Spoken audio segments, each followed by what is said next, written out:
Hello guys, how's it going? My name is Dalaran, and Torghast has been a very interesting addition into this expansion. A lot of people that played on the alpha and the beta were really excited to see what Torghast will look like once it's actually out in full fruition, once the actual expansion is out. Torghast is kind of like this randomization hallway builder roguelike experience for World of Warcraft, very similar to like Diablo 3 and Rifts. You go into Torghast halls and you try to complete 6 floors on different layers, fighting a final boss at the end.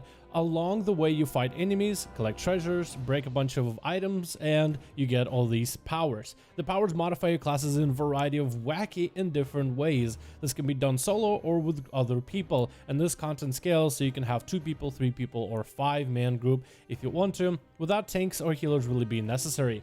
With recent updates, Blizzard is actually going to be doing a variety of nerfs for Torghast to make it easier for a variety of players, so I want to take a look at some of those massive changes coming up very soon. We have a recent blue post that reads, "Since the launch of Shadowlands, we've been constantly evaluating and reacting to the player experience in Torghast Tower of the Damned. In previous weeks, we've made surgical changes to address pain points. This week, with the opening of a much more difficult section of the tower, we've seen a great deal of feedback from players that feel is best addressed with a whole slate of updates. Some of these changes have already gone live with hotfixes over the last 24 hours, and the rest will be applied to the game today and possibly tomorrow. In summary, we want to reduce the length of Torghast run, increase players' success rate for a few specializations that are struggling more than the others, and give players more options in dealing with the challenges that Torghast presents. And here are some of the changes they are making. The first change they wanted to make is that Layer 8 is now going to be as difficult as the previous Layer 6. So Layer 7 and Layer 8 won't really have as much of a scaling difficulty to make it easier for players to reach that final layer, since all of us will be farming Soul Ash for mains and alts. Reaching Layer 8 nets you more Soul Ash. So Layer 8 difficulty is going to be very similar to what some of you guys might have seen as the previous Layer 6 difficulty. Another thing that Blizzard wanted to address is the health and damage of enemies in groups. For the most part, scaling didn't really make things easier, and getting guildies and friends to help you out actually made things somehow difficult if not everybody were super overgearing the content or got really lucky powers. I have actually been in a similar situation where I wanted to run with a friend, but it was actually simply easier to do it solo, and the Blizzard is trying to address this further by reducing the health and the damage of enemies within groups by up to 25% for the health and 20% for the damage. Another issue they're addressing is if the final enemy, which is like a mini boss before you exit the floor, is a caster and they have a bunch of casts they're casting all the time. For boomkins as well as priests, not having an on-demand silence whenever you need it, like a melee interrupt, can be difficult, so they are given a slightly bigger gap between the times they'll recast their spells. Another change that's going to be great for many of you guys. All classes, major cooldowns, will now reset when you transition to a new floor. This is going to be really good, especially if you just burned a 3-minute cooldown for a massive mini-boss before you have entered the floor, let's say from 1 to 2. And now at a floor 2, you have to go very, very slowly and pull things very selectively because you're waiting for your big button cooldowns, especially if you're running solo, if you need survivability or damage just to get through the floor. You're just sitting there for 3 minutes waiting for your cooldowns to come back up. So this is a really good change overall. We also got a variety of changes to the anima power cells themselves. Starting anima cell in Torghast will now offer a stronger selection of anima powers, because if you get a weak one, sometimes you get a really weak run, and at that point you might as well restart the run, as I've been in that situation a lot when you get something very useless, especially if you're tackling a very challenging floor from the beginning. Anima cells dropped by rare creatures in Torghast will now always give you at least 3 choices to choose from. Having more choices also means that you'll have less luck for bad choices, because sometimes when it gives you 2 things that are useless for what you're trying to do, not giving you survivability or not giving you the damage or giving you some other kind of build that doesn't synergize with what you're going for, can also be difficult. The chance for an anima cell to drop from any creature in a given period has also been increased, and I've actually seen this already being implemented from doing some runs on my Death Knight. You do get far more anima abilities in order to make the runs a lot easier.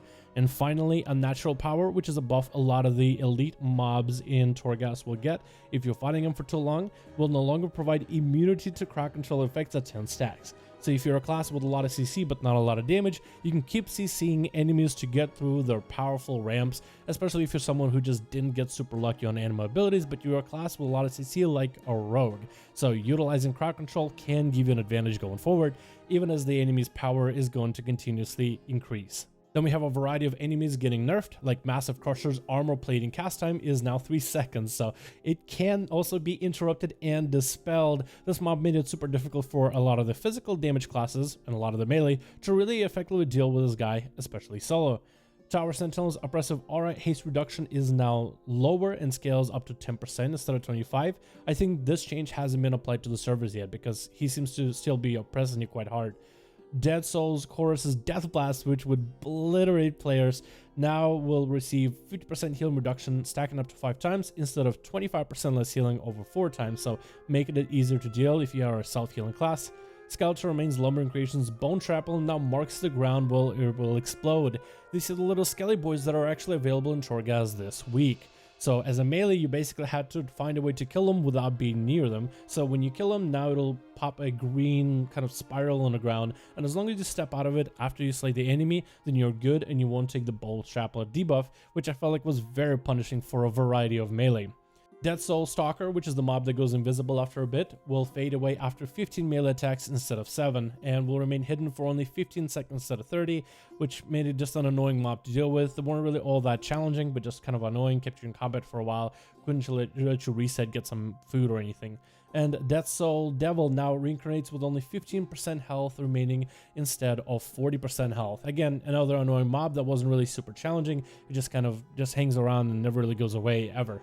And finally, Blizzard wanted to adjust some of the bosses. A lot of the bosses can be extremely easy if you get really powerful abilities. Like, we've seen players one-shotting bosses, but currently not everyone gets lucky. It's actually very RNG luck whether you get the one-shot capabilities in the current setup we have for Torghast. With Twisting Corridors, which will be longer floors and more floors for you to play with in different layers of Torghast, you'll be able to really get those one-shot combos because you'll spend more time in Torghast and acquire more powers and acquire more power combinations. But right now, it's very, very lucky if you're doing the normal floors for your Soul Ash that you will have any one-shot potential in a boss, unless you get super extremely lucky. So they're nerfing some of the bosses that have made it really difficult for players to really get over the hurdle and collect their Soul Ash, because nothing would be lamer than get into the final boss floor and then wiping on them a couple times until the Targru kicks you out. So a couple of bosses like Elder Longbranch, Bounty of the Forest cast time is now a little longer so you can get a kick on it. He doesn't cast it as often, and Hardened Shell will now only take 6 attacks instead of 9 to break through. Decay Speaker's Hardened Shell only requires also 6 attacks instead of 9 to get through, because with so many classes being very, very bursty, it took you a little bit of time before you got through the Hardened Shell, before you could really get a lot of your damage in. So it made progression against those bosses, I'm guessing, a little bit more difficult. Finally, Goxel the Devourer's health and damage is decreased by 10%, and he casts Mass Devour a lot less now, with 36 seconds in between instead of 18 seconds. So hopefully if you face against those bosses in Torghast, you'll have a slightly easier time going forward. Then we also have floor changes. With Fraction Forces and Eye of Skoldos enemies, health and damage is reduced by 50% baseline, and now increase Assassin's health by 5% instead of 10. Fraction Forces Eye of Skoldos enemies no longer ambush players who have recently been out of combat, so you won't, get out of fight at super low health and get backstabbed like you would with the rogue in PvP. And finally, the Jailer's Directive, which is the floors we are dealing with this week, will have enemies' health increased by only 10% instead of 50%, because those lumbering giants with Jailer's Directive, they really have had a lot of health, and if you're not geared, it really does create a little bit of a struggle for a lot of players. All these changes mean that Torghast is going to be a little bit easier to run, especially if you're someone who doesn't have straight up mythic gear from raids and fully decked out in heroics. So all of you guys have been struggling with Torghast, in the next few days you might want to give Torghast another go, as it might be easier. Not only easier for people that want to play with groups, so enemies won't scale nearly as crazy, but also even if you do it solo, all the enemies and majority of the painful mechanics that you had to deal with, plus also more animal powers, should hopefully make it easier for you to get your Torghast runs done. So you get your mains, get your alts, collect the Soul Ash, and give these changes a go in the next few days. But thank you guys so much for watching this video. Hope you enjoyed these updates, and I'll see all of you in the next one.